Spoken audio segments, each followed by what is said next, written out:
e benvenuti al TG Sicilia, i titoli di questa edizione. Messina, crollo della palazzina Pistunina, all'appello mancano ancora 4 persone, sopralluogo del presidente Schifani con il capo regionale della protezione civile Salvo Cocina, il sindaco Basile, speriamo di trovare superstiti, si indaga per disastro colposo.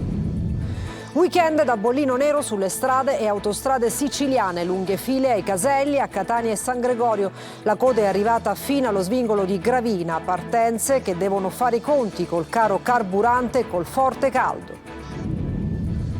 Palermo, nuova stangata sulla Tari, mentre la città era distratta dalla delibera sullo stadio, il Consiglio Comunale ha votato anche le nuove tariffe, 8 milioni in più al Comune dalle tasche dei palermitani.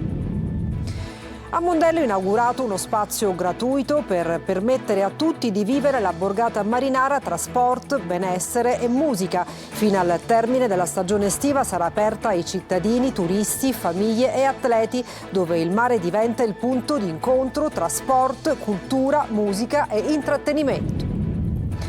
Arisa torna dal vivo in Sicilia con la sua voce inconfondibile, un viaggio musicale tra emozioni, ricordi e nuove sfumature artistiche. L'artista sarà protagonista domani a Zafferana Etnea, per Etna in scena e il 3 agosto a Palermo. E poi il calcio, Palermo, dopo l'ok alla riqualificazione dello stadio, ieri è stata formalizzata la candidatura alla FIGC per Euro 2032. Sul mercato in arrivo c'è Vavassori. Il Catania chiude per il difensore Marco Perrotta. Catania-Inter Under 23 valida per la prima giornata di Serie C, si disputerà domenica 23 agosto alle 18. Oggi pomeriggio l'amichevole con il Ravenna.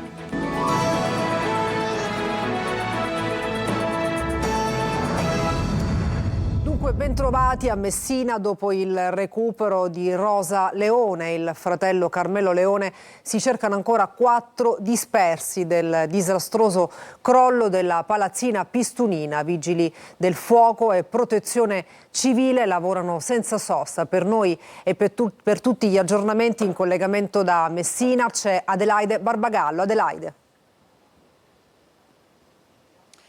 I vigili del fuoco sanno dove scavare, hanno individuato le zone dove concentrare le loro ricerche. Sono i corpi dei dispersi distanti gli uni dagli altri circa 5 metri. Questa mattina, in tarda mattinata, si era sparsa la notizia che era stato individuato il corpo di una terza vittima. In realtà questa notizia è stata smentita dai vigili del fuoco, ma anche dal sopralluogo effettuato dalla protezione civile, dal sindaco Basile. Dunque il bilancio è sempre quello di 2 vittime, Carmelo Leone, il primo ad essere stato estratto dalle macerie, e la sorella Rosa. Si cercano ancora il marito di Rosa Leone, la sorella Sara e poi ancora il loro collaboratore domestico e ancora una ragazza di 21 anni che lavorava proprio al pian terreno, e ci spiegano i vigili del fuoco questa sarà forse la persona più difficile da rintracciare e da recuperare. Si indaga, il procuratore oggi ha fatto un sopralluogo, il procuratore di Messina Antonio D'Amato, si indaga oltre che per disastro colposo adesso anche per omicidio plurimo colposo. Si stanno acquisendo tutti gli elementi, si parlava di un'esplosione dovuta al gas, ma prende sempre più consistenza la pista di un cedimento strutturale però che lascia moltissimi dubbi, perché è una palazzina di 36 anni fa, come può dirci in questo momento il direttore della protezione civile regionale Salvo Cocina. Sì, è una palazzina realizzata a fine anni 80, quasi nel 90, che dovrebbe avere avuto i requisiti di antisismicità, cioè doveva resistere non solo alle forze statiche ma anche a forti terremoti. Messina ricade in zona ad altissimo rischio sismico e che purtroppo è crollata così, è implosa su se stessa senza apparentemente una causa, un motivo. Le ipotesi sono diverse e ci sono gli organi inquirenti che ci stanno lavorando, dei periti. Ora è troppo presto per dire le cause. Da quello che abbiamo visto si tratta appunto di una struttura in cemento armato, intelagliata, con pannelli prefabbricati di solaio, e qualche problema a vista si vede nei ferri, eccessivi ferri, poche staffe, calcestruzzo non eccessivamente buono, ma ripeto, sono impressioni che poi vanno corroborate dalle indagini e gli accertamenti. Grazie direttore.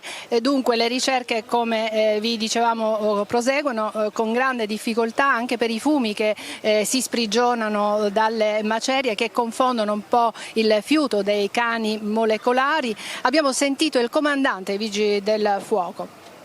Stiamo operando, le operazioni stanno procedendo in maniera più spedita, perché oggi le condizioni dei fumi sono migliorate, abbiamo una migliore visibilità e un'aria più respirabile, e abbiamo un'ipotesi sulla posizione delle persone al momento del crollo. È un'ipotesi certamente che può essere modificata anche dallo stesso crollo, dalla dinamica del crollo, però è un punto di partenza importante che già ci ha consentito di individuare e recuperare le prime due vittime. La posizione più complicata è quella della ragazza, perché è nella parte più profonda e quindi richiede più tempo.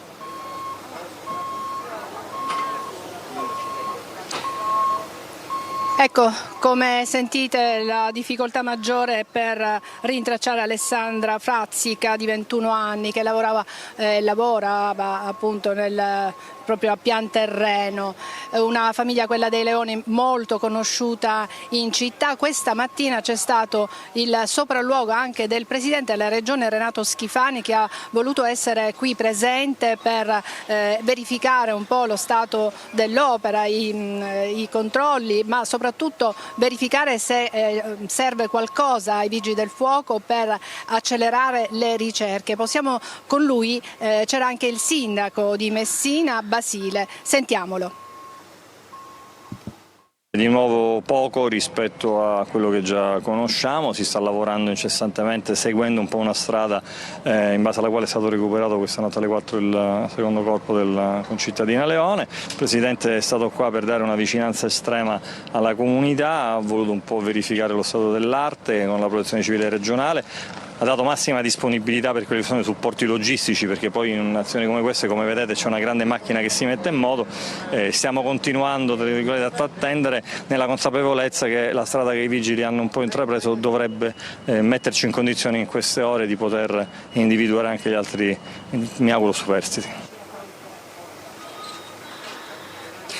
Allo stato attuale dunque i dispersi restano 4, lo ripetiamo, sono Sara Leone, il Santino Magazzù, il loro collaboratore domestico, un cingalese che da 20 anni abita a Messina, ha moglie e 2 figli, e poi una ragazza di 21 anni, Alessandra, che appunto si continua a cercare. La linea allo studio. Grazie Adelaide, noi naturalmente torneremo a darvi aggiornamenti nelle prossime edizioni dei nostri telegiornali. Intanto andiamo a Catania, dove i carabinieri sono intervenuti in una casa a Cannizzaro, appunto dove era stata segnalata un'aggressione a una bambina documentata dai condomini con il telefono cellulare. Le immagini mostravano la piccola riversa a terra e in lacrime, colpita ripetutamente dalla mamma davanti a un'altra sorella. I minori sono stati allontanati da casa, la 34enne è stata arrestata. E a Palermo munizioni e una pistola a salve ma senza il tappo rosso sono state trovate dai carabinieri durante un controllo del territorio nel quartiere Zen 2, in un padiglione nascosti nelle intercapedini, nei tombini e nei vani dei contatori. 150 pezzi tra proiettili, bossoli già esplosi. Sequestrata anche una pistola a salve sprovvista del tappo rosso di sicurezza e con una canna modificata. Nel corso dei controlli è stata poi trovata una moto da cross rubata che è stata restituita al proprietario. Weekend da bollino nero sulle strade e autostrade siciliane, lunghe file ai caselli. A San Gregorio, in provincia di Catania, la coda è arrivata fino allo svincolo di Gravina, partenze che devono poi fare i conti col caro carburante e col forte caldo che prevede rischio di ondate di calore di livello 3. Orazio Longo. Qui siamo sulla cavalcavia allo svincolo di Gravina e questa è la situazione. La fila inizia già da qui. Il primo weekend di agosto è una fotografia ricorrente, traffico delle grandi occasioni con code chilometriche ai caselli. Qui siamo a San Gregorio, a Catania, direzione Messina. Siamo a 4 chilometri dal casello di San Gregorio, il navigatore ci dice 37 minuti. Bollino nero su strade e autostrade con oltre 26 milioni di spostamenti previsti per tutto il weekend nella penisola, molte le località siciliane che attraggono turisti tra zone balneari e borghi d'arte, ricomprese tra quelle con gli incolonnamenti più lunghi. Ma non è solo il traffico a spaventare i vacanzieri, siano della domenica o di più lungo corso, la stangata del caro carburanti non è infatti cosa da poco. Se si confrontano i listini attuali con quelli del 2025, emerge che i più penalizzati sono i proprietari di auto a gasolio con un più 26%. In soldoni si spendono 81 euro in più sulla tratta Torino-Palermo e 70 in più sulla Milano-Catania, percorrendo 1000 chilometri a rotti. Sul fronte meteo, caldo ancora insistente con temperature medie di 38 gradi a Catania, Messina e Palermo e il livello 3 di rischio ondate di calore a Palermo e Catania, secondo il bollettino della Protezione Civile regionale. Per quanto riguarda gli incendi, Sicilia tutta gialla in preallerta. Guasti continui alle condutture dell'acqua a Siracusa, il problema è nelle tubazioni vecchie con tantissime perdite, in difficoltà anche i residenti della zona del Bosco Minniti. Francesca Loi. Non solo a Ortigia o alla borgata Santa Lucia, l'emergenza idrica la si sta vivendo anche in altre zone di Siracusa.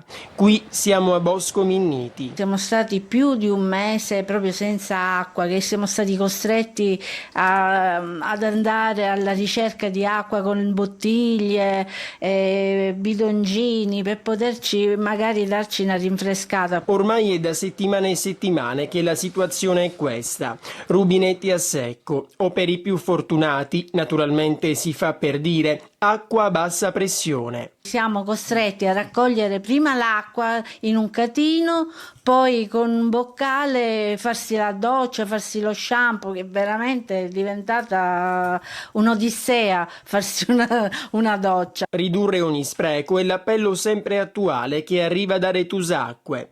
La nuova società che gestisce il servizio, appena arrivata, ha subito dovuto fare i conti con un problema che non nasce oggi, la vetustà delle condutture. Sembra un paradosso, ma è così. A Siracusa l'acqua c'è e a testimoniarlo sono queste immagini. Ma se non arriva a casa, in strada invece ne sgorga a litri. Qualcuno che si interessi a fare qualche cosa, perché noi l'acqua la paghiamo, è salata. Aumenta di nuovo la tassa rifiuti a Palermo. Mentre la città era distratta dalla delibera sullo stadio, il Consiglio Comunale ha votato anche le nuove tariffe Tari. Maglio Viola. Aumenta di nuovo la Tari, la tassa sui rifiuti a Palermo. Nella stessa seduta del Consiglio Comunale, nel corso della quale è stato rimodulato il progetto di ristrutturazione dello stadio che ha consentito di candidare la città a Euro 2032, è passata quasi sotto silenzio un'altra delibera che riguarda proprio la tassa sui rifiuti. L'aumento inciderà sulle famiglie per un importo fra gli 8 e i 12 euro l'anno in base alle dimensioni dell'immobile e al numero di componenti del nucleo familiare. Un piccolo ritocco che porterà però nelle casse comunali 8 milioni di euro in più, facendo arrivare il gettito Tari a 145 milioni. È il secondo ritocco in questa legislatura. 2 anni fa c'era stato un primo piccolo aumento di entità paragonabile per le attività commerciali, però i 2 aumenti sommati potranno arrivare a maggiori costi fra i 50 e i 120 euro a seconda delle dimensioni. A votare contro sono stati PD, 5 Stelle, Progetto Civico Italia e Controcorrente, praticamente tutte le opposizioni, mentre la maggioranza ha votato compatta. L'aumento è necessario per rispettare i vincoli del piano di rientro concordato con Roma. Senza l'equilibrio fra costi del servizio e tassa dei rifiuti incassata rischiano di saltare i contributi statali al ripiano. Resta il nodo degli evasori, ancora in numero troppo alto e mai scovati. Si valuta che a pagare la Tari siano circa il 72% dei palermitani. Oggi quindi scovare chi non paga farebbe abbassare notevolmente l'importo, non solo azzerando gli aumenti, ma portando la tariffa al di sotto dei livelli del 2000. I carabinieri della stazione di Camporotondo Etneo hanno denunciato un 53enne residente a Catania, gravemente indiziato di essere l'autore di un furto in abitazione commesso il 25 aprile ai danni di una donna del comune Etneo. Le indagini sono iniziate subito dopo la denuncia della vittima. I militari, analizzando le immagini degli impianti di videosorveglianza presenti nella zona, hanno ricostruito gli spostamenti del presunto responsabile prima e dopo il furto. Il quadro indiziario così delineato ha permesso ai carabinieri di risalire alla sua identità e di denunciarlo all'autorità giudiziaria. E cambiamo argomento. A Mondello inaugurato uno spazio gratuito per permettere a tutti di vivere la borgata marinara tra sport, benessere e musica. L'assessore comunale alla cultura Rini arricchisce l'offerta sportiva, culturale e turistica della città. Marco Cullà.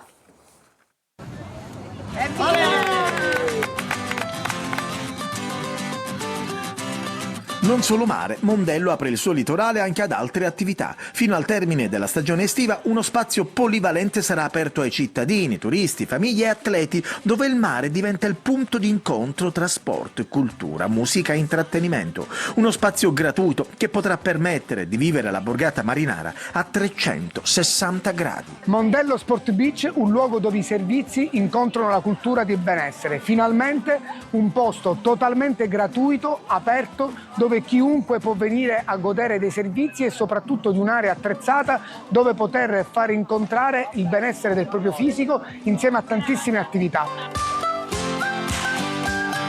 Durante tutta la stagione sarà possibile partecipare a numerose attività dedicate al movimento e al benessere, tra cui fitness, yoga, pilates, beach volley, oltre a prendere parte a intrattenimenti musicali e spettacoli pensati per coinvolgere un pubblico di tutte le età. Nasce un nuovo spazio a Mondello Sport Beach, è un nuovo posto che incontra attività fisiche, benessere e intrattenimenti musicali, aperto totalmente a tutti, dalle 8 di mattina fino a tarda sera. Musica, attività e mare, un'estate di grandi numeri per Mondello.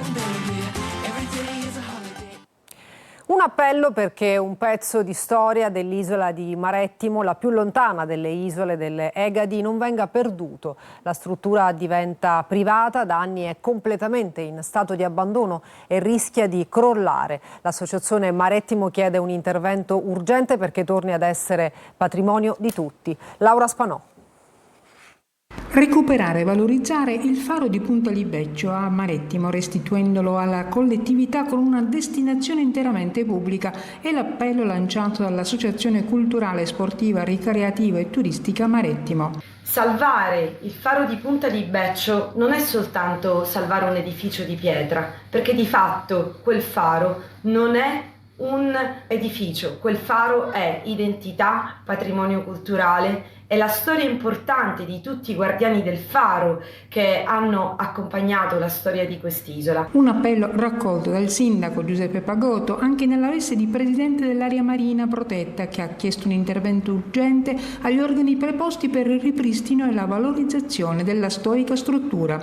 Quello che chiediamo è la messa in sicurezza e soprattutto la cura, che è cura del patrimonio culturale e cura di uno dei luoghi più belli e suggestivi della costa ad ovest della nostra straordinaria isola di Marettimo. Il faro di Punta Libeccio possedeva la maggiore ottica quando era nel pieno delle sue funzioni. La sua luce arrivava fino a 36 miglia illuminando il Mediterraneo. Si dice che la sua luce si incrociasse con quella del faro di Capobon a Tunisi, anzi l'ultimo farista, Bonaventura Venza, raccontava che i due fari si baciassero. E adesso la musica. Risa torna dal vivo in Sicilia con la sua voce inconfondibile. Un viaggio musicale tra emozioni, ricordi e nuove sfumature artistiche. L'artista sarà protagonista domani a Zafferana Etnea per Etna in scena e il 3 agosto poi a Palermo. Il servizio di Roberta Lunghi.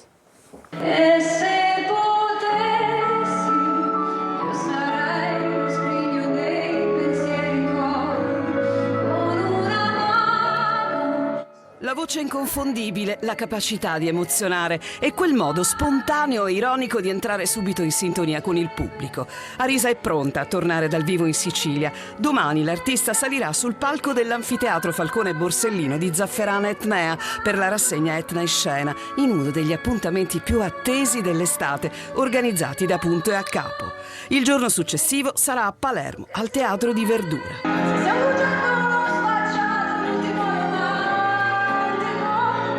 Un viaggio autobiografico che attraversa l'identità femminile, il dolore e la ricerca di sé, costruito come un racconto musicale capace di accompagnare il pubblico tra le diverse sfumature dell'identità artistica e personale di Arisa. L'apertura del concerto è affidata proprio ai brani di Fotomosse, che segnano una nuova fase del percorso musicale dell'artista. A fare da ponte con il passato arriva poi Sincerità. Sincerità, un elemento imprescindibile.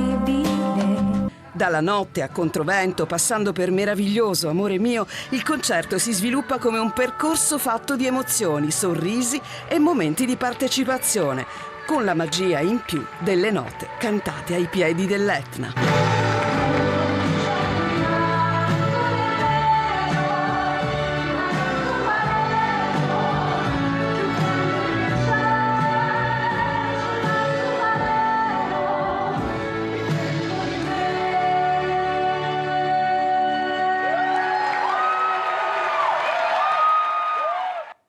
Adesso una pausa, torniamo tra poco con lo sport, rimanete con noi.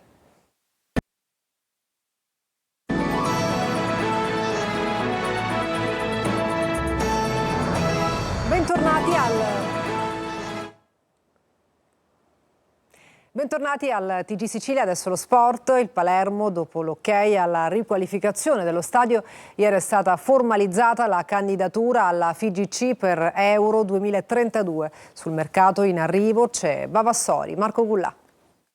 Il Palermo ha annunciato di aver trasmesso ufficialmente alla FIGC la candidatura del capoluogo per ospitare alcune partite degli europei del 2032. Si tratta di un passaggio fondamentale nel percorso che potrebbe portare la città di Palermo ad essere inserita tra le 5 città italiane destinate ad accogliere il torneo continentale. Al centro della candidatura c'è il progetto di riqualificazione dello stadio Renzo Barbera, approvato ieri dal Consiglio Comunale. L'idea del club è quella di realizzare non soltanto un impianto sportivo moderno, ma una vera infrastruttura urbana, sostenibile, aperta alla città, capace di ospitare attività durante tutto l'anno e di diventare un punto di riferimento per la comunità. Il Palermo intanto continua a muoversi sul mercato. Ufficiale l'arrivo di Dominic Vavassori, esterno offensivo classe 2005 che arriva dall'Atalanta Under 23 e che si trasferisce in prestito oneroso senza diritto di riscatto. Si complica la pista che portava Isiaka Kamate dell'Inter Under 23. Il francese, seguito da diversi club esteri, sembra orientato verso altre destinazioni. Resta aperto anche il fronte attaccante. Un nuovo innesto dipenderà dal futuro di Ledu Aron. In caso di partenza, il club cercherà una punta alternativa a Poyampalo. Su Moreo, il Pisa non apre la cessione, mentre per Brunori, fuori dal progetto tecnico, l'interesse di Cremonese e Cesena si scontra con l'ingaggio del giocatore. Sul campo, invece, la squadra di Inzaghi ripartirà lunedì 3 agosto alla volta di Perth per la tournée australiana. Il difensore Marco Perrotta è un nuovo acquisto del Catania, l'esordio in campionato domenica 23 agosto alle 18 contro l'Inter Under 23. Oggi pomeriggio invece l'amichevole con il Ravenna. Sergio Colosi. Marco Perrotta, 32 anni e nuovo rinforzo per la difesa del Catania. Svincolato dal Padova ha raggiunto l'accordo con il club rossazzurro, porta solidità ed esperienza con 105 presenze in Serie B e 245 in C. Dopo Luperini le prossime risoluzioni consensuali del contratto potrebbero interessare Stoppa e Di Noia. Definita dalla Lega Calcio la programmazione delle gare in calendario dalla prima all'8ª giornata. Domenica 23 agosto alle ore 18 l'esordio in campionato del Catania al Massimino contro l'Inter Under 23. Impegni casalinghi in 3 delle prime 4 giornate. Gli etnei, dopo la trasferta a Monopoli di sabato 29 agosto alle 21, apriranno il mese di settembre con un doppio turno casalingo, lunedì 7 alle 20:30 contro il Cosenza e sabato 12 alle 18 con la Scafatese. Il primo incontro infrasettimanale del Catania sarà alla 5ª giornata, martedì 15 settembre alle 18:30, quando mister Interlongo ritroverà da ex il Picerno in trasferta. Alla Sesta sabato 19 alle 20:30 al Massimino arriverà la matricola Barletta, mentre alla Settima domenica 27 settembre alle 12:30 Casertana Catania. Sabato 3 ottobre alle 20:30 in occasione dell'8ª giornata Longo ancora da ex ospiterà al Massimino il Crotone. Il Catania rimarrà in ritiro a Norcia sino al 7 agosto. Oggi pomeriggio amichevole con il Ravenna. E per questa edizione è tutto. TG Sicilia torna alle ore 20. Grazie per averci seguito e buona giornata.